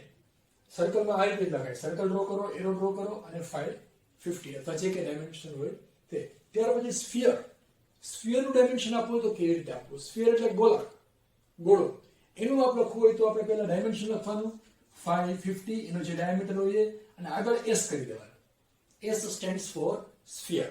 જો S પાછળ નહીં આવે, આવી રીતે કેટલા લોકો લખે 550S, ના આવી રીતે નહીં. ઓપ્શન તમને આપેલા હોય કે સ્ફિયરનું ડાયમેન્શન કયું છે, એમાં આવી રીતે લખ્યું S550, પછી 550S, S50, 5S50, આવા કોઈ પણ કોમ્બિનેશન હોય. સાચું કયું છે? 550 અને આગળ S. હવે આપણે જોઈએ ટાઈપ્સ ઓફ લાઈન અને તેની એપ્લિકેશન. આપણે ઘણા બધા પ્રકારની લાઈન શીખી ગયા છીએ. એની ડિટેલમાં એક નાનકડો વિડીયો મેં બનાવેલો છે જે ડિસ્ક્રિપ્શન બોક્સમાં મૂકેલો છે, એ તમે સ્ટડી કરી દેજો. આ બધી લાઈનનો ઉપયોગ તમને આવડવો જોઈએ. એક લાઈનનો ઉપયોગ 100% પૂછાશે, મિનિમમ એક કરતા વધારે પણ પૂછાઈ શકે. સપોઝ આવી રીતે પૂછે, આ એક લાઈન આપી રીતે ડ્રો કરીને આપેલી છે, આ કઈ ટાઈપની લાઈન છે એનું નામ લખો. એનું નામ આવશે કન્ટિન્યુઅસ થિન લાઈન. અથવા એવી રીતે કે નીચેનામાંથી કન્ટિન્યુઅસ થિન લાઈન કઈ છે અને 4 અલગ અલગ લાઈનો ડ્રો કરેલી હોય, full line, dotted line, centre line કોઈ પણ. અથવા એવી રીતે પૂછાય નીચેનામાંથી ડોટેડ લાઈન કઈ છે, અથવા એમ પૂછાય ડોટેડ લાઈનનો ઉપયોગ શું? Hidden line, dash line, dotted line એનો ઉપયોગ શું? તો એનો ઉપયોગ શેના માટે છે? હિડન એજીસ દર્શાવવા માટે, કે છુપાયેલી કોઈ પણ એજ હોય, ધાર હોય, એને દર્શાવવા માટે હિડન લાઈન અથવા ડોટેડ લાઈન અથવા ડેશ લાઈનનો ઉપયોગ થાય છે. પછી એવી રીતે પૂછાય આ કઈ ટાઈપની લાઈન છે અથવા એનો ઉપયોગ શેના માટે છે? તો કઈ ટાઈપની લાઈન છે આ? એ સેન્ટર લાઈન છે. એનો ઉપયોગ સર્કલનું સેન્ટર ડ્રો કરવા માટે અથવા સોલિડની એક્સિસ ડ્રો કરવા માટે થાય છે. ત્યાર પછી એવી રીતે પૂછાય હેચિંગ લાઈન. કેટલા એંગલે ડ્રો કરીએ છીએ? તો જો આવી રીતે હેચિંગ લાઈન, એને કહેવાય સેક્શન લાઈન. સેક્શન લાઈન 45 ડિગ્રીના એંગલે ડ્રો કરવામાં આવે છે. પછી લોંગ બ્રેક લાઈન, એનો ઉપયોગ ક્યાં થાય? ઝિગઝેગ લાઈન, એટલે કે લાંબુ બ્રેક કોઈને કરવા માટે ઝિગઝેગ લાઈનનો ઉપયોગ થાય. પછી આવી રીતે ક્વેશ્ચન પૂછાય which line is used for hidden edges? તો શું આવશે? ડોટેડ લાઈન અથવા ડોટેડ લાઈનનો ઉપયોગ શું છે? વિઝિબલ લાઈન એ કઈ ટાઈપની લાઈન છે? થિક કે થિન? બરાબર, તો થિન લાઈન આવશે કે થિક આવશે? વિઝિબલ લાઈન, આઉટસાઇડ લાઈન એ થિક આવશે, થિન આવશે નહીં. થિન લાઈન શેના માટે આવે? કન્સ્ટ્રક્શન લાઈન માટે, પ્રોજેક્શન લાઈન માટે આપણે થિન લાઈનનો ઉપયોગ કરીએ છીએ. ત્યાર પછી છે સેન્ટર લાઈન. સેન્ટર લાઈન કેવી રીતે ડ્રો કરાય? તો લોંગ ચેઇન થિન લાઈન એને કહેવાય સેન્ટર લાઈન, જે ડ્રો કરેલી છે. આ બધી લાઈનને વ્યવસ્થિત ફિગર ડ્રો કરેલી છે, એનું એક્સપ્લેનેશન આપેલું છે, એ વિડીયો ખાસ તમે જોઈ જજો. એ બધા તમારે યાદ રાખી લેવાના છે. પછી એ પણ પૂછે ડાયમેન્શન લાઈન કેવી રીતે ડ્રો કરાય, તો એ કન્ટિન્યુઅસ થિન લાઈન થી ડાયમેન્શન લાઈન ડ્રો કરાય. જો આ લાઈન છે ને એને ડાયમેન્શન લાઈન કહેવાય. આ બરોબર, સોરી, આને એક્સટેન્શન લાઈન કહેવાય, આને ડાયમેન્શન લાઈન કહેવાય. તો ડાયમેન્શન લાઈન જે ડ્રો કરીએ એ થિન પેન્સિલ થી ડ્રો કરવાની, આછી પેન્સિલ 2H થી ડ્રો કરવાની. Dimension line, extension line, dimensioning બધું જ 2H પેન્સિલ થી આપણે ડ્રો કરીએ છીએ. પછી છેલ્લો ક્વેશ્ચન આ ચેપ્ટરમાંથી, લાઈનનો પ્રેસિડન્સ એટલે કઈ લાઈન પહેલા ડ્રો કરવાની. તો જો સૌથી પહેલા સોલિડ લાઈન ડ્રો કરવાની, પછી સેન્ટર લાઈન અને પછી ડોટેડ લાઈન. એટલે શું કે જ્યારે કોઈ પણ જગ્યાએ એવું બને કે આપણે ત્રણેય લાઈન ડ્રો કરવાની આવે, એ ઓબ્જેક્ટ એ ટાઈપનો હોય કે ત્યાં સેન્ટર લાઈન, ફૂલ લાઈન અને સોલિડ લાઈન ત્રણેય ભેગા થતા હોય, તો કઈ લાઈન ડ્રો કરવાની? પહેલા સોલિડ લાઈન ડ્રો કરી દેવાની. ધારો કે સેન્ટર લાઈન અને ડોટેડ લાઈન બે ભેગા થતા હોય તો કઈ લાઈન ડ્રો કરવાની? Centre line. બરોબર, ડોટેડ લાઈન સૌથી છેલ્લે ડ્રો કરવાની. એનું ઇમ્પોર્ટન્સ ઓછું છે, બાકીની બધી લાઈનનું ઇમ્પોર્ટન્સ વધારે છે. તો આ થઈ ગયું ચેપ્ટર નંબર 4. આમાંથી જે પૂછાઈ શકે એવા પ્રશ્નો છે એના વિશે આપણે ચર્ચા કરીશું. પહેલો ક્વેશ્ચન, ઇન્ક્લુડેડ એંગલ એટલે શું? એ કેવી રીતે પૂછાય? કોઈ પણ પોલીગોન આપેલું હોય એનો અંદરનો ખૂણો કેટલો છે એ તમારે શોધવાનો છે. તો સૌથી પહેલા આપણે જોઈએ ઇન્ક્લુડેડ એંગલ એટલે શું. સપોઝ આ એક ચોરસ છે, જ્યારે 4 બાજુ હોય એને કહેવાય સ્ક્વેર, 5 બાજુ હોય એને કહેવાય પેન્ટાગોન, 6 બાજુ હોય તો એને કહેવાય હેક્સાગોન અથવા ષષ્ઠકોણ, 7 બાજુ હોય તો હેપ્ટાગોન અને 8 બાજુ હોય તો ઓક્ટાગોન. તો 4 બાજુ વાળા સ્ક્વેર છે એને આપણે આવી રીતે લાઈન ડ્રો કરીએ તો આ બહારનો ખૂણો કહેવાય. પેન્ટાગોન માટે આ બહારનો ખૂણો કહેવાય. હેક્સાગોન માટે આ લાઈનને લંબાવો તો આ ખૂણો બહારનો કહેવાય. બરોબર, તો બહારનો ખૂણો પહેલા કેવી રીતે ગણાય? તો એ ખૂણો બરાબર થાય 360/n. એટલે કે ચોરસ હોય તો 360 ભાગ્યા 4 કરવાના. ચોરસમાં 4 બાજુ હોય તો કેટલા આવે? 90 ડિગ્રી. તો જો આ ખૂણો 90 ડિગ્રી છે, યસ. પેન્ટાગોન માટે ખૂણો શોધવો તો કેવી રીતે કરાય? 360/5 એટલે 108 ડિગ્રી. બહારનો ખૂણો, જો ધ્યાન રાખજો, બહારનો ખૂણો કહું છું, અંદરનો નહીં. હેક્સાગોન માટે કેટલું થાય? 360/6 એટલે 60 ડિગ્રી. એમાં આ ખૂણો થશે 60 ડિગ્રી. હેપ્ટાગોન માટે 360/7, ઓક્ટાગોન માટે 360/8. આ બહારનો ખૂણો થયો. આપણે ગણવો છે અંદરનો ખૂણો, આ ખૂણો. તો એ કેટલો થાય? જો આ સીધી જ લાઈન છે, સીધી લાઈન એટલે 180 ડિગ્રી થયા. આ આપણે ગણી લીધો θ/360/n. તો આ ખૂણો કેટલો થાય? 180 ડિગ્રી માઇનસ 360/n એટલો થાય, રાઈટ? આપણે એવી રીતે થાય 180 ડિગ્રી માઇનસ 360/n એટલે કે સ્ક્વેર માટે 90 ડિગ્રી આવશે અંદરનો ખૂણો. પેન્ટાગોન માટે કેટલો આવશે?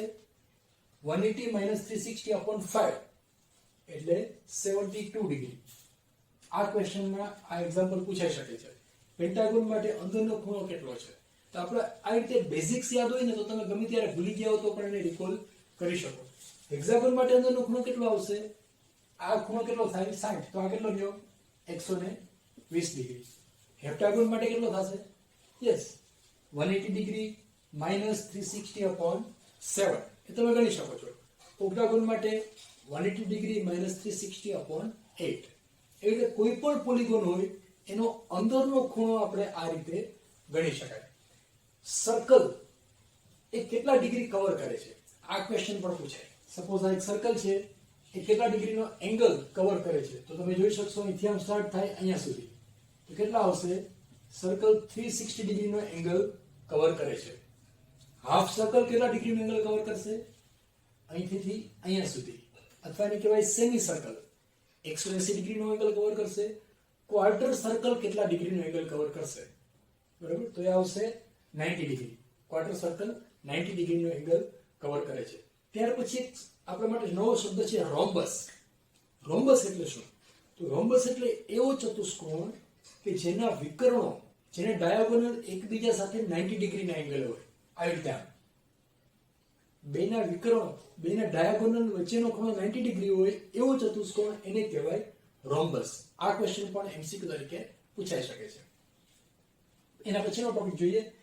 એક સર્કલ, ધારો કે એનું ડાયામીટર d છે અને એક રોટેશન ફરે છે તો એ કેટલું ડિસ્ટન્સ ટ્રાવેલ કરશે? એક રિવોલ્યુશન ફરે છે તો કેટલું ડિસ્ટન્સ થાય? એના પરિઘ જેટલું, એટલે કે π × d.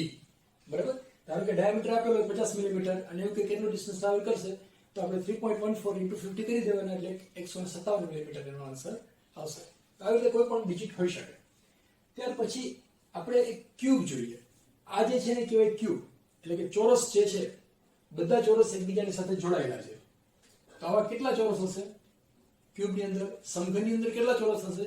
6 ચોરસ હશે. જો એક નીચે એક ઉપર અને ચારે બાજુ એક એટલે 4 5 અને 6 એટલે એને કહેવાય હેક્સાહેડ્રન. 6 બાજુઓ છે એટલે એને કહેવાય હેક્સાહેડ્રન. જો 4 બાજુઓ હોય તો એને કહેવાય ટેટ્રાહેડ્રન. ધારો કે આવી રીતે ટ્રાયેંગલ છે, 4 ટ્રાયેંગલ આવી રીતે જોઈન કરેલા હોય, બરાબર, તો એને કહેવાય ટેટ્રાહેડ્રન. ત્યાર પછી આપણે એક ક્વેશ્ચન પૂછાય છે 3 સર્કલ મેથડ થી આપણે કયો પોલીગોન ડ્રો કરી શકાય? 3 સર્કલ મેથડ આપણે ડ્રો કરેલું છે. શું ડ્રો કરેલું હતું? પેન્ટાગોન, બરાબર. એટલે આનો આન્સર આવશે પેન્ટાગોન. 3 સર્કલ મેથડ થી આપણે પેન્ટાગોન ડ્રો કરી શકાય. ત્યાર પછી ક્વેશ્ચન છે યુનિવર્સલ મેથડ નો ઉપયોગ કરીને કયા પોલીગોન ડ્રો કરી શકાય, કયા બહુકોણ ડ્રો કરી શકાય? તો યુનિવર્સલ મેથડ થી કોઈ પણ પોલીગોન ડ્રો કરી શકાય. ટ્રાયેંગલ, સ્ક્વેર, પેન્ટાગોન, હેક્સાગોન, હેપ્ટાગોન, ઓક્ટાગોન, ડેનાગોન, ડેકાગોન, 10 24 સુધીની કોઈ પણ બાજુઓ હોય એવા આપણે પોલીગોન ડ્રો કરી શકાય યુઝિંગ યુનિવર્સલ મેથડ. ત્યાર પછી એક ક્વેશ્ચન અગત્યનો છે પ્રિઝમ અને પિરામિડ વચ્ચેનો ડિફરન્સ. આ બે વચ્ચે ડિફરન્સ શું છે? તો જો આ એક પ્રિઝમ છે અને આ પિરામિડ છે. બેમાં શું ફરક છે? પ્રિઝમ એટલે કે બે પોલીગોન, એટલે કે ચોરસ, પેન્ટાગોન, હેક્સાગોન કોઈ પણ હોય, બે પોલીગોનને સીધી લાઈનથી જોઈન કરી દો તો એને કહેવાય પ્રિઝમ. ધારો કે આ ચોરસ છે, ઉપર ચોરસ છે, નીચે ચોરસ છે, એ બેને સીધી લાઈનથી જોઈન કરેલા છે તો એને કહેવાય પ્રિઝમ, બરાબર. અને પિરામિડ એટલે નીચે એક બાજુ પોલીગોન છે, ચોરસ, પેન્ટાગોન, હેક્સાગોન કંઈ પણ હોઈ શકે, અને ઉપર એક જ પોઈન્ટ છે. તો એક પોઈન્ટને ચારે ચાર ખૂણાઓ સાથે જોઈન કરેલા હોય અથવા જેટલા ખૂણાઓ છે બધા સાથે જોઈન કરેલા હોય તો એને કહેવાય પિરામિડ. એટલે પિરામિડની અંદર જે ઉપરનું પોઈન્ટ છે એને કહેવાય વર્ટેક્સ. જો આ બધા શબ્દો યાદ રાખજો, આમાંથી ગમે તે ટ્વિસ્ટ કરીને પૂછાઈ શકે છે. પિરામિડમાં વર્ટેક્સ હોય, પ્રિઝમમાં વર્ટેક્સ ન હોય, અથવા વર્ટેક્સ સામા હોય. પ્રિઝમ પિરામિડ તો શેમાં આવશે? પિરામિડની અંદર. પિરામિડની અંદર ટ્રાયેંગલ્સ હશે, જો આ બધા, બરાબર. જે આની અંદર બધા રેક્ટેંગલ્સ હશે. એટલે જેની બાજુ રેક્ટેંગલ હોય એ કયો પોલીગોન હોય? પ્રિઝમ હોય. જેની બાજુઓ ટ્રાયેંગલ હોય એ કયો પોલીગોન હોય? પિરામિડ હોય. પિરામિડને પોલીહેડ્રન પણ કહેવાય છે. આ પિરામિડ અને પ્રિઝમ એ બધાની અંદર કોઈ ખૂણાવાળા બાજુઓ છે. જો અહીંયા ચોરસ છે, અહીંયા ટ્રાયેંગલ છે, એટલે એને કહેવાય હેડ્રન. એક કરતા વધારે ખૂણાવાળી બાજુઓ છે એટલે એને કહેવાય પોલીહેડ્રન. સિલિન્ડર અને કોન એને પોલીહેડ્રન ન કહેવાય, કારણ કે એમાં ખૂણાઓ નથી, આખો કર્વેચર શેપ છે. ધારો કે આ પ્રિઝમ છે, એનો ચોરસ બેઝ છે તો એને કહેવાય સ્ક્વેર પ્રિઝમ. ટ્રાયેંગ્યુલર બેઝ હોય તો એને કહેવાય ટ્રાયેંગ્યુલર પ્રિઝમ. સર્ક્યુલર બેઝ હોય તો શું કહેવાય એને? નીચે સર્કલ, ઉપર સર્કલ, તો એને કહેવાય સિલિન્ડર, રાઈટ. આ કોન છે, સોરી પિરામિડ છે, એમાં નીચે પોલીગોન છે, ચોરસ, પેન્ટાગોન, હેક્સાગોન. એ ચોરસ કે પોલીગોનના બદલે સર્કલ હોય તો એને શું કહેવાય? કોન. કોન માટે ઉપરનું પોઈન્ટ એને વર્ટેક્સ કહેવાય, નીચેનો પોઈન્ટ એને નીચેનો સર્ક્યુલર બેઝ કહેવાય. તો કોન અને સિલિન્ડર જે છે એ પોલીહેડ્રન નથી. એ પણ ઓબ્જેક્ટિવમાં એમસીક્યુમાં પૂછાઈ શકે છે. ત્યાર પછીનો ક્વેશ્ચન છે સપ્લિમેન્ટરી એંગલ એટલે શું અને કોમ્પ્લિમેન્ટરી એંગલ એટલે શું? તો જ્યારે બે એંગલનો સરવાળો 90 ડિગ્રી થતો હોય ત્યારે એને કહેવાય કોમ્પ્લિમેન્ટરી એંગલ, અને જ્યારે બે એંગલનો સરવાળો 180 ડિગ્રી થતો હોય ત્યારે એને કહેવાય સપ્લિમેન્ટરી એંગલ. હવે આ ક્વેશ્ચન અનેક રીતે પૂછાઈ શકે છે. કેવી રીતે? કે ધારો કે કેવી રીતે આપેલું હોય, નીચેનામાંથી કયા એંગલ કોમ્પ્લિમેન્ટરી છે અથવા કયા એંગલ સપ્લિમેન્ટરી છે? તો આવી રીતે ઓપ્શન આપેલા હોય 120 60, આ એ, પછી બી 120 100, C, n number of options આપેલા હોય. તો તમારે જોઈ લેવાનું જેનો સરવાળો 180 થાય છે એને કયા કહેવાય? સપ્લિમેન્ટરી એંગલ, અને જેનો સરવાળો 90 ડિગ્રી થતો હોય એને કહેવાય કોમ્પ્લિમેન્ટરી એંગલ. તો મિત્રો આ બેઝિક તમને ખબર હોવી જોઈએ, પછી એમાં ગમે તેટલા ક્વેશ્ચન પૂછાય તો તમે એનો આન્સર આપી શકો. ત્યાર પછીનો અગત્યનો પોઈન્ટ છે સર્કલનું ડાયામીટર અને એનો કોર્ડ. કોર્ડ એટલે શું?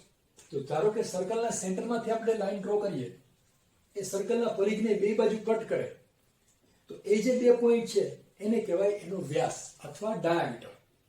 ડાયામીટર સિવાયનો જે આપણે લાઈન ડ્રો કરીએ કે જે સર્કલના સેન્ટરમાંથી પાસ ન થાય, વર્તુળના કેન્દ્રમાંથી પાસ ન થાય, એવી જે લાઈન હોય એને કહેવાય કોર્ડ અથવા જયા, રાઈટ.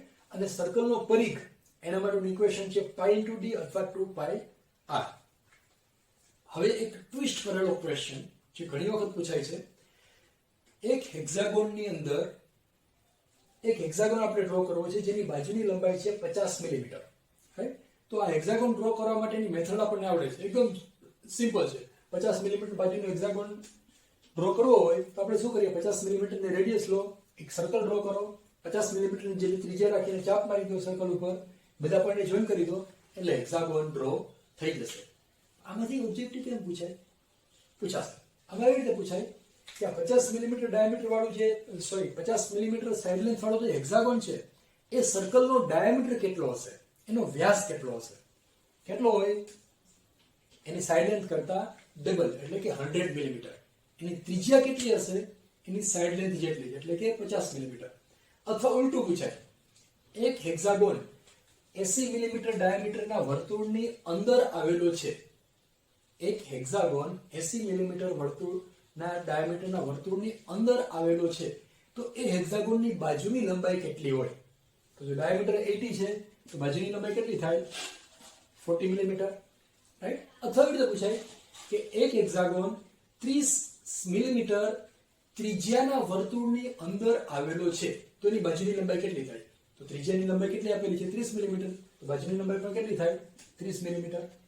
બરોબર? એટલે આ મેથડ તમને ક્લિયર હોય તો તમે કોઈ પણ પ્રકારના એમસીક્યુ ના આન્સર આપી શકશો. તો આ થઈ ગયું ચેપ્ટર. હવે જોઈશું ચેપ્ટર નંબર 5. એમાંથી એન્જિનિયરિંગ કર્વ્સમાંથી આપણે કઈ કઈ ટાઈપના ક્વેશ્ચન પૂછાઈ શકે છે. સૌથી પહેલા આપણે જોઈએ કોનિક કર્વ. કોનિક કર્વ એટલે શું અને તેને કોનિક શા માટે કહેવાય છે? તો સપોઝ આપણે પહેલા કોન લઈએ. કોન એટલે શું આપણે બધાને ખબર છે. કોનનું ઉપરનું પોઈન્ટ એને કહેવાય અપેક્સ, નીચેનું જે સર્ક્યુલર બેઝ છે એને કહેવાય સર્ક્યુલર બેઝ, વર્તુળાકાર પાયો, અને સર્ક્યુલર બેઝ અને અપેક્સ એને જોડતી જે ત્રાસી લાઈનો છે એને કહેવાય જનરેટર અથવા જનરેટિંગ લાઈન.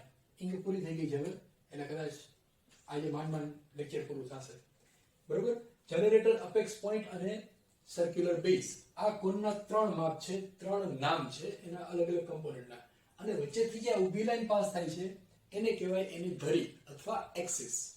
એક્સિસ સાથે જનરેટર જે એંગલ બનાવે છે, આ એંગલ, આ એક્સિસ અને આ એંગલ એને કહેવાય સેમી અપેક્સ એંગલ. કયો એંગલ? જનરેટર અને એક્સિસ એના વચ્ચેનો એંગલ એને કહેવાય સેમી અપેક્સ એંગલ. હવે જો આ સેમી અપેક્સ એંગલ છે એની સાપેક્ષમાં આપણે કોનને કટ કરીએ તો અલગ અલગ શેપ મળશે. એવી જ રીતે બેઝની સાપેક્ષમાં પણ આપણે એને કટ કરી શકીએ. સપોઝ આપણે આ જે કોન છે એને આપણે આવી રીતે કટ કરીએ, અહીંથી આડું કટ કરીએ, પેરેલલ ટુ બેઝ, બેઝને સમાંતર, અથવા એક્સિસ જે આપેલી છે એને લંબ રૂપે કટ કરીએ. જો બે શબ્દો છે parallel to base and perpendicular to axis, એક્સિસને લંબ રૂપે અને બેઝને સમાંતર, તો કટ કરીને એને ઉપરથી જુઓ તો શેપ કેવો દેખાશે? આ ટાઈપનું, એટલે કે સર્કલ દેખાશે, વર્તુળ દેખાશે. રાઈટ? જ્યારે perpendicular to axis, parallel to base તો વર્તુળ દેખાશે. આમાંથી કોઈ પણ એમસીક્યુ પૂછાઈ શકે કે કોનને આપણે બેઝને સમાંતર કાપો તો કેવો શેપ દેખાશે, એક્સિસને લંબ રૂપે કાપો તો કેવો શેપ દેખાશે? તો બેમાં આન્સર આવશે સર્કલ. બીજું, આ જ કોનને આપણે આવી રીતે કટ કરીએ, આજે આવી રીતે કટ કરી નાખ્યું ને પેરેલલ ટુ બેઝ, તો જેટલો ભાગ બાકી રહે છે એને કહેવાય ફ્રસ્ટમ. ફ્રસ્ટમ એટલે શું? કપાયેલો કોન. આમાંથી પણ એમસીક્યુ પૂછાઈ શકે કે એક કોન છે એને વચ્ચેથી કાપી નાખવામાં આવે છે આમ અડધો, તો બાકીના ભાગને શું કહેવાય? અથવા ઉપરના ભાગને ખસેડી દેવામાં આવે છે, રિમૂવ કરવામાં આવે છે, તો બાકીનો જે ભાગ રહે છે એને કહેવાય ફ્રસ્ટમ. પછી એવી રીતે પણ પૂછાય, આ કોનને આપણે બરોબર વચ્ચેથી કટ કરો, એની એક્સિસમાંથી, આ જે એક્સિસ છે ને ધાર, એમાંથી કાપી નાખો તો એનો શેપ કેવો દેખાશે? તો કોનને બરોબર વચ્ચેથી કટ કરો તો એનો શેપ ટ્રાયેંગલ દેખાશે, ત્રિકોણાકાર દેખાશે. ત્રિકોણની હાઈટ કેટલી હશે? કોનની હાઈટ જેટલી. ત્રિકોણની પહોળાઈ કેટલી હશે? કોનના વ્યાસ જેટલી, એના ડાયામીટર જેટલી. હવે આગળ જોઈએ, આ કોનને આપણે આવી રીતે કટ કરીએ, બેઝ જે આ જનરેટર છે એને સમાંતર આવી રીતે આમ, બેઝને જનરેટરને સમાંતર બેઝ સાથે કોઈ એક એંગલ બનાવશે.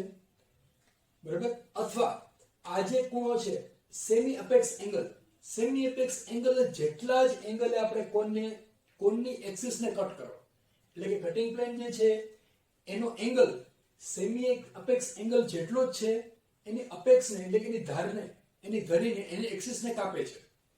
અને એનો સર્ક્યુલર બેઝ છે એ પણ કપાય છે.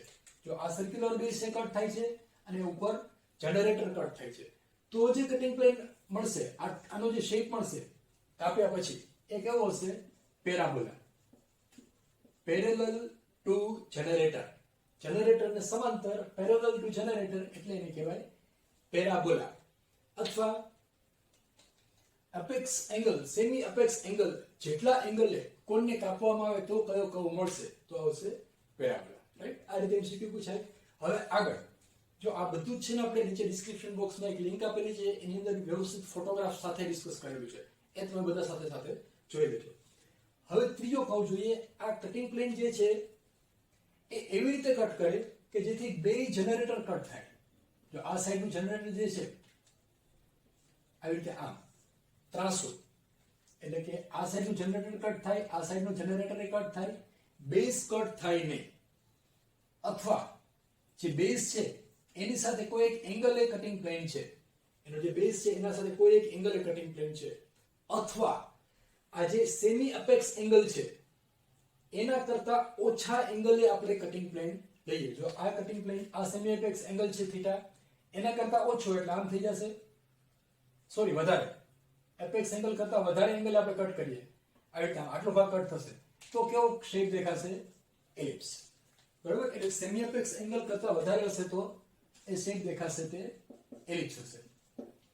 અથવા બેઝ સાથે કોઈ એક એંગલ બનાવતો હોય એવું કટિંગ પ્લેન જે બેઝ સાઈડના જનરેટરને કટ કરે તો એલિપ્ટિકલ શેપ દેખાશે. અને એના પછીનું એક્સિસ જે છે એને સમાંતર આપણે કટ કરીએ, આવી રીતે આમ એક્સિસને સમાંતર, અથવા જે બેઝ છે એને પરપેન્ડિક્યુલર, અને પછી એનો ટ્રુ શેપ જોઈએ તો કેવો દેખાશે? હાઇપરબોલા. બરાબર? એક્સિસને પરપેન્ડિક્યુલર, બેઝને, સોરી, એક્સિસને સમાંતર, બેઝને પરપેન્ડિક્યુલર. આ એક્સિસ છે એને સમાંતર, આ બેઝને લંબ રૂપે કટિંગ પ્લેન હોય તો એ દેખાશે હાઇપરબોલા. આવા ઘણા બધા કોમ્બિનેશન છે. તમારી ફિગર મેં 3D માં આપેલી છે, આ નીચે ડિસ્ક્રિપ્શન બોક્સમાં લિંક છે, જોઈ લેજો. એની અંદર 3D માં ફિગર આપેલી છે, એટલે તમને વધારે ક્લિયર થઈ જશે કે કોણને કેવી રીતે કાપીએ તો કયો કર્વ દેખાય. આમાં કદાચ કોઈ મેટર રહી જાય તો એની અંદર તમારું બધું કવર થઈ જશે. બરાબર? હવે આ ત્રણ કર્વ છે, સર્કલ, સોરી 4 કર્વ છે, સર્કલ, એલિપ્સ, પેરાબોલા અને હાઇપરબોલા. આ ચારે ચાર કર્વ કોણમાંથી મળે છે એટલે એને કહેવાય કોનિક કર્વ. આના સિવાયને કોઈ પણ કર્વ છે એને કોનિક કર્વ કહેવાય નહીં. હવે આનો ઉપયોગ છે એ ક્યાં થાય છે? આ મોસ્ટ આઈએમપી છે, બધી જ એક્ઝામમાં આનો ઉપયોગ પૂછાવાની સંભાવના છે. એલિપ્સનો ઉપયોગ ક્યાં થાય? મેન હોલ ઓફ બોઇલર, બોઇલરની ઉપર મેન હોલ હોય છે જેને ખોલીને માણસ અંદર જઈ શકે. એલિપ્ટિકલ શેપનો હોય છે. લિક્વિડ કેરિંગ ટેન્કર, એ તમે જોયા હશે, રસ્તા ઉપર જતા હોય છે, છીબા હોય છે, ગોળાકારના અને છીબા લંબગોળ હોય છે. ત્યાર પછી પૃથ્વીની ઓર્બિટ, પૃથ્વી જે ગ્રહો જે બધા ફરતા હોય છે સ્પેસની અંદર, એની ઓર્બિટ જે છે એ એલિપ્ટિકલ શેપની હોય છે. પેરાબોલાનો ઉપયોગ ક્યાં થાય છે? પેરાબોલાનો ઉપયોગ ડિશ એન્ટેના જે હોય છે, આપણે ડીટીએચ ના જે ડિશ એન્ટેના લગાવેલા હોય છે એ, પછી લાઇટ રિફ્લેક્ટર, હેડફોન, સોરી, હેડલાઇટની અંદર જે લાઇટ રિફ્લેક્ટર હોય છે એ, અને સસ્પેન્શન બ્રિજ, આ ત્રણ જગ્યાએ પેરાબોલિક શેપનો ઉપયોગ થાય છે. પેરાબોલાનું એક એક્ઝામ્પલ પણ છે, જ્યારે કોઈ પણ પદાર્થને ફ્રીલી ફેંકવામાં આવે ત્યારે એનો પાથ પેરાબોલિક હોય. સપોઝ અહીંથી હું આને ફેંકું, અહીંયા કોઈ ઢક્કન છે અહીંથી આમ ફેંકું છું, તો અહીંથી આમ પડતા અહીંથી ઉપર જશે, પહેલા અહીંથી ઉપર જશે અને પછી આમ નીચે આવશે, તો એનો આજે આખો પાથ બનશે એ પેરાબોલિક હશે. એટલે એક્ઝામમાં એવી રીતે પણ પૂછાય કે બાઉન્ડ્રી ઉપરથી એક પ્લેયર બોલનો ઘા કરે છે, થ્રો કરે છે, તો આ બોલનો પાથ કેવો હશે? બરોબર? તો એ બોલનો પાથ હશે પેરાબોલા. આ ખાસ યાદ રાખજો, કોમ્પિટિટિવ એક્ઝામમાં પણ ઘણી વખત પૂછાય છે. અથવા એવી રીતે પૂછાય કે બંદૂકમાંથી ગોળી છોડવામાં આવે છે તો એ ગોળીનો પાથ કેવો હશે? આપણે એમ લાગે બંદૂકમાંથી ગોળી નીકળી તો સીધી જાય ને? ના, સીધી ન જાય. એ કેવી રીતે જાય? પેરાબોલિક શેપથી જાય. આમ પહેલા સીધી જાય, પછી નીચેની બાજુએ જવાની ટ્રાય કરે, કારણ કે એના પર ગ્રેવિટેશનલ ફોર્સ લાગે છે એટલે નીચેની બાજુ જવાની ટ્રાય કરે. ત્યાર પછી છે હાઇપરબોલાનો ઉપયોગ. હાઇપરબોલાનો ઉપયોગ બોયલ્સનો નિયમ એના માટે થાય છે. અને કુલિંગ ટાવર, જે કુલિંગ ટાવર તમે કદાચ પાવર પ્લાન્ટની અંદર જોયા હશે, એનો શેપ આવી રીતે હોય છે, ગોળાકાર હોય છે. પણ ખરેખર ગોળાકાર નથી, એ હાઇપરબોલિક શેપ છે. જો આવી રીતે આમ છે. હાઇપરબોલિક શેપ હોવાથી એની સ્ટ્રેન્થ વધારે મળે છે અને વિન્ડ લોડ ઘટે છે. તો એના માટે આ હાઇપરબોલિક ટાવર અથવા કુલિંગ ટાવરની અંદર હાઇપરબોલાનો ઉપયોગ થાય છે. આ ક્વેશ્ચન ઘણી વખત એક્ઝામમાં પૂછાય છે. ત્યાર પછી જે પૂછાવા જેવો ક્વેશ્ચન છે એસેન્ટ્રિસિટી, એની ડેફિનેશન. આ ઘણી વખત પૂછાય છે. ડેફિનેશન પૂછાય અથવા ઓબ્જેક્ટિવમાં પૂછાય કે આમાંથી એસેન્ટ્રિસિટીની ડેફિનેશન કઈ છે, તો આપણે સમજી લઈએ, ગોખવાની જરૂર નથી. જો હું સમજાવું, ધારો કે એક ફિક્સ લાઈન છે, બરાબર. આ લાઈન ઊભી છે, ક્યાંય જતી નથી, એટલે એને કહેવાય ફિક્સ લાઈન. અને આ ફિક્સ પોઈન્ટ છે, આ એક પોઈન્ટ ત્યાં જ છે, ક્યાંય જતું નથી, એટલે એને કહેવાય ફિક્સ પોઈન્ટ. અને આ એક મૂવિંગ પોઈન્ટ છે, એટલે રખડતા આમ છે, એ ગમે ત્યાં ફરતું ફરતું જઈ શકે છે. ધારો કે અહીંયા એવી જગ્યાએ છે કે મૂવિંગ પોઈન્ટ થી ફિક્સ પોઈન્ટ વચ્ચેનું અંતર અને મૂવિંગ પોઈન્ટ થી ફિક્સ લાઈન વચ્ચેનું અંતર, એનો જે રેશિયો છે એને કહેવાય એસેન્ટ્રિસિટી. mf/mc, distance between moving point and fixed point and distance between moving point and fixed line, એને કહેવાય એસેન્ટ્રિસિટી. અને આ એસેન્ટ્રિસિટીની વેલ્યુ 1 કરતા ઓછી હોય તો કયો કર્વ આવશે? એ આપણે ઘણી વખત ભણી ગયા, એલિપ્સ.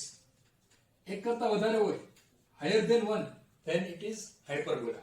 Higher than 1 તો hyperbola, less than 1 તો ellipse, is equal to 1 તો પેરાબોલા. એટલે આપણે જો આ બરાબર વચ્ચે હોય mf અને cm બેની વેલ્યુ સરખી હોય તો e બરાબર કેટલા થાય? 1 થાય. તો અહીંથી કર્વ ડ્રો કરીએ તો કેવો આવશે? Parabola, right? બરાબર વચ્ચે છે. ધારો કે અહીંયા ક્યાંક હોય એસેન્ટ્રિસિટી ઇઝ લેસ ધેન 1 તો કયો કર્વ આવશે? Ellipse. Eccentricity is higher than 1 તો કયો કર્વ આવશે? હાઇપરબોલા. બરાબર. તો આ 3 પોઈન્ટ થયા. આ ત્રણેય મૂવિંગ પોઈન્ટ છે. એસેન્ટ્રિસિટીની વેલ્યુ 0 હોય તો કયો કર્વ આવે? વિચારો. 0 ક્યારે હોય? જો આ ડિસ્ટન્સ mf/mc, આમાંથી કોઈ એક માપ 0 થવું પડે. આ તો 0 ના થાય, એટલે આ ડિસ્ટન્સ ઇન્ફાઇનાઇટ થવું જોઈએ. સો mf/ઇન્ફાઇનાઇટ ડિસ્ટન્સ, એટલે આ ડિસ્ટન્સ સર્કલ માટે આ ડિસ્ટન્સ ઇન્ફાઇનાઇટ છે, તો mf/ઇન્ફાઇનાઇટ ધેટ ઇઝ 0, એટલે કે સર્કલ. સર્કલ માટે એસેન્ટ્રિસિટીની વેલ્યુ કેટલી આવશે? 0 આવશે. આ પણ MCQ માં પૂછાઈ શકે છે કે સર્કલની એસેન્ટ્રિસિટી કેટલી હોય છે, અથવા એસેન્ટ્રિસિટી બરાબર 0 હોય તો કયો કર્વ આવશે. ત્યાર પછી આની અંદર બાકી રહે છે આ એલિપ્સની મેથડ. એલિપ્સ ડ્રો કરવા માટેની કઈ કઈ મેથડો આપણે સ્ટડી કરેલી છે. આ તો બધાને આવડતું જ હશે. Concentric circle method, rectangle method, arc of circle method, oblong method, four centre method, directrix focus method, eccentricity method. આ બધી મેથડના તમારે નામ ખાલી યાદ રાખવાના, કારણ કે ઓબ્જેક્ટિવ એવી રીતે પૂછાય કે નીચેનામાંથી કઈ મેથડથી એલિપ્સ ડ્રો કરી શકાય છે અથવા કઈ મેથડથી એલિપ્સ ડ્રો કરી શકાય નહીં. તો એના માટે પેરાબોલાની મેથડ છે, રેક્ટેંગલ મેથડ, ટેન્જન્ટ મેથડ અથવા ટ્રાયેંગલ મેથડ. તો એક ઓપ્શન આપેલો હોય તો તમને ખબર પડે કે પેરાબોલા કઈ મેથડથી ડ્રો કરી શકાય, એલિપ્સ કઈ મેથડથી ડ્રો કરી શકાય. ધારો કે એવી રીતે આપેલું હોય કે નીચેનામાંથી કઈ મેથડથી એલિપ્સ ડ્રો ન કરી શકાય. 3 આ આપેલી હોય અને એક આ આપેલું હોય, ટેન્જન્ટ મેથડ. તો આન્સર કયો આવશે? Tangent method. અથવા એવી રીતે પૂછાય કે નીચેનામાંથી પેરાબોલા કઈ મેથડથી ડ્રો ન કરી શકાય. એમાં આટલા ઓપ્શન આપેલા હોય, rectangle method, tangent method, directrix focus method અને ફોર સેન્ટર મેથડ. તો પેરાબોલા માટે કયું આવશે? ફોર સેન્ટર મેથડથી ડ્રો ના કરી શકાય, બાકી આ 3 મેથડથી પેરાબોલા ડ્રો કરી શકાય. આવી રીતે ક્વેશ્ચન પૂછાઈ શકે. ત્યાર પછી આપણે જે એલિપ્સ ડ્રો કરેલું છે એના બેઝિકમાંથી કેટલાક ક્વેશ્ચન પૂછાઈ શકે. જો કેવી રીતે પૂછાય? ધારો કે આ એક એલિપ્સ છે, AB એને કહેવાય મેજર એક્સિસ, CD એને કહેવાય માઇનર એક્સિસ. તો એલિપ્સની એક કેરેક્ટરિસ્ટિક્સ છે. શું છે? ધારો કે આ એનું પેરિફેરી ઉપરનું પોઈન્ટ P છે અને એને ફોકસ છે, ફિક્સ પોઈન્ટ. તો F1 ને F2 ફાઇન્ડ કેવી રીતે કરવાના? તો એ ફાઇન્ડ કરવા માટે મેથડ આપણે ભણી ગયા છીએ. ધારો કે આ માઇનર એક્સિસ CD 50 mm કે કોઈ પણ છે, AB 100 mm કે કોઈ પણ માપ છે, પહેલા ડ્રો કરી દેવાનું, બરાબર. પછી AO જેટલી રેડિયસ લેવાની. AO જેટલી રેડિયસ લો, એ કેટલી થશે? આની માઇનર રેડિયસ જેટલી થશે. C ને સેન્ટર રાખો અને ચાપ મારો, બરાબર. તો CF1 બરાબર AO થશે. CF1 બરાબર AO. હવે આની ક્યાં જરૂર પડશે? જો આની એવી રીતે જરૂર પડે કે એક્ઝામની અંદર એવી રીતે આપેલું હોય કે AB બરાબર આપેલું હોય, AB ધારો કે 100 mm છે, CD આપેલું હોય, મેજર એક્સિસ અને માઇનર એક્સિસ આપેલી ધારો કે 70 mm, બરાબર. તો C અને F વચ્ચેનું અંતર ફાઇન્ડ કરો, અથવા A અને F વચ્ચેનું અંતર ફાઇન્ડ કરો, અથવા F અને D વચ્ચેનું અંતર ફાઇન્ડ કરો. તો કેવી રીતે ફાઇન્ડ કરાય? જો આ AB બરાબર છે 100 તો AO બરાબર કેટલા થાય? 50.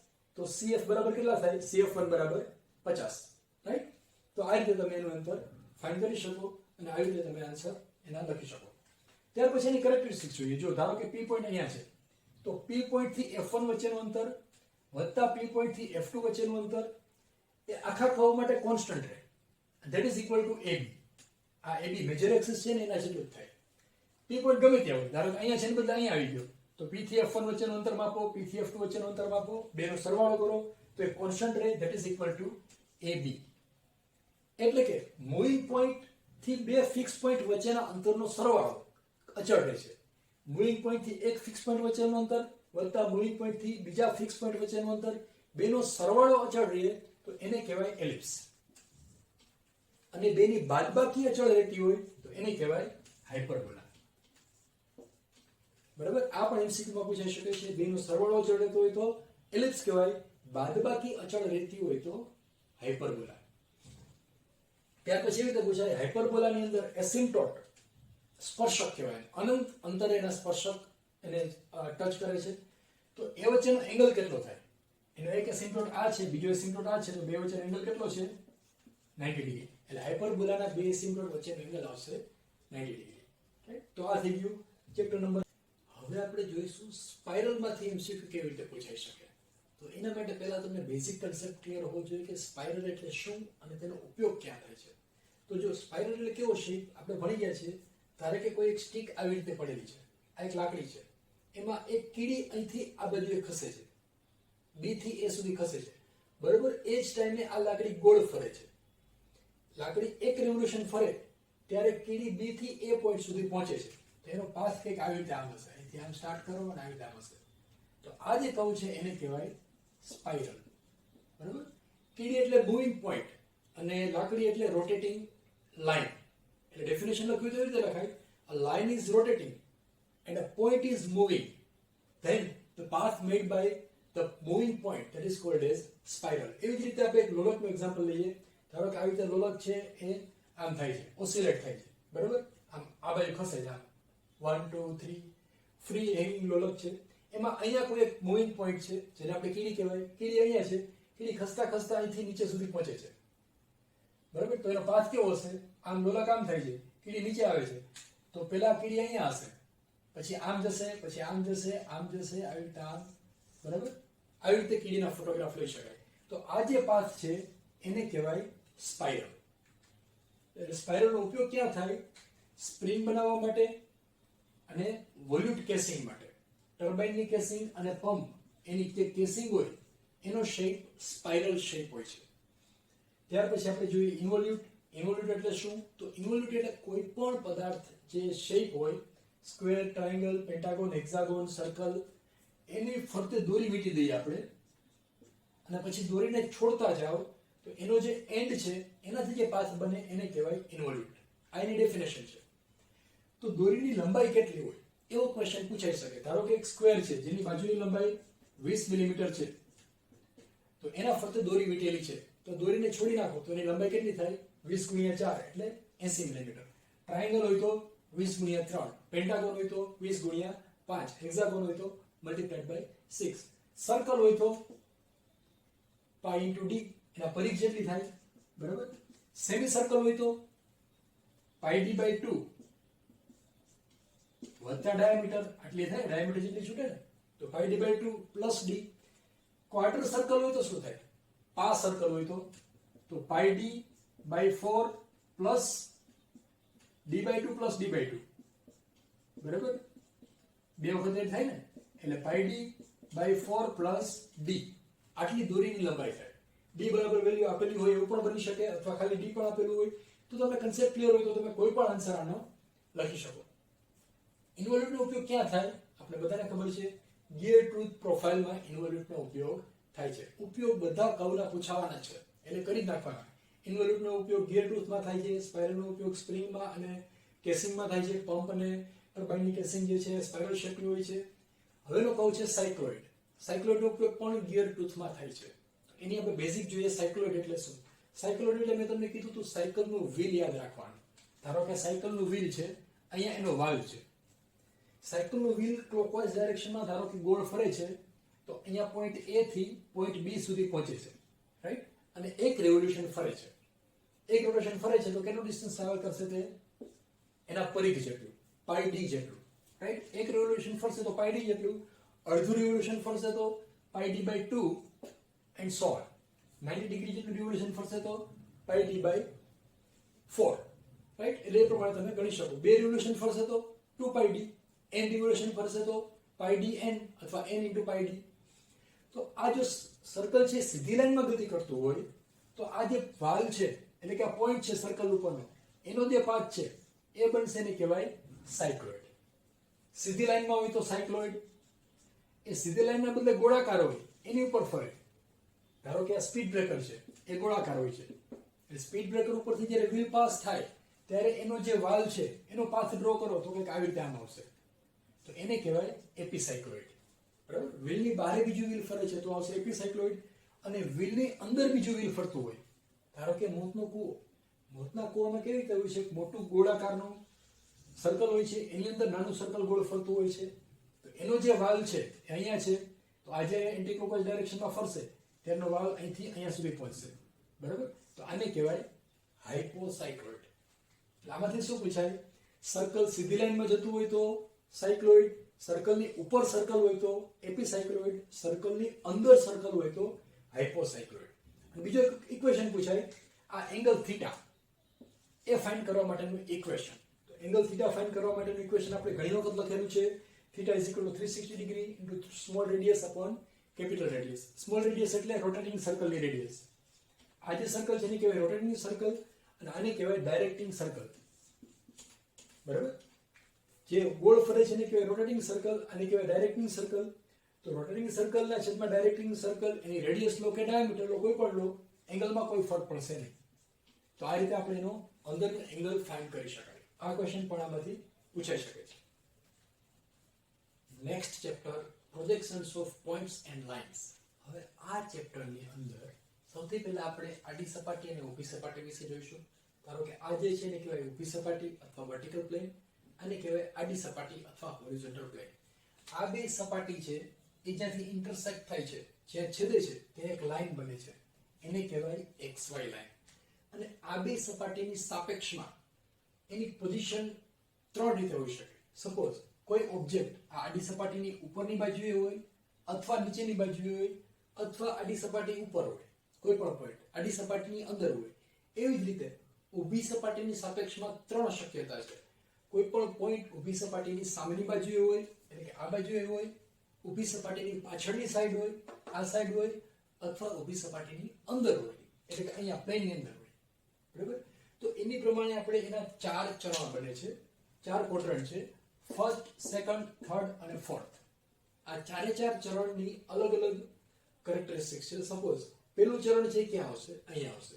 એટલે આડી સપાટીની ઉપર, ઊભી સપાટીની સામે, રાઈટ? એટલે કોઈ પણ પોઈન્ટ એ આડી સપાટીની ઉપર હોય, ઊભી સપાટીની સામે હોય તો ક્યાં હશે?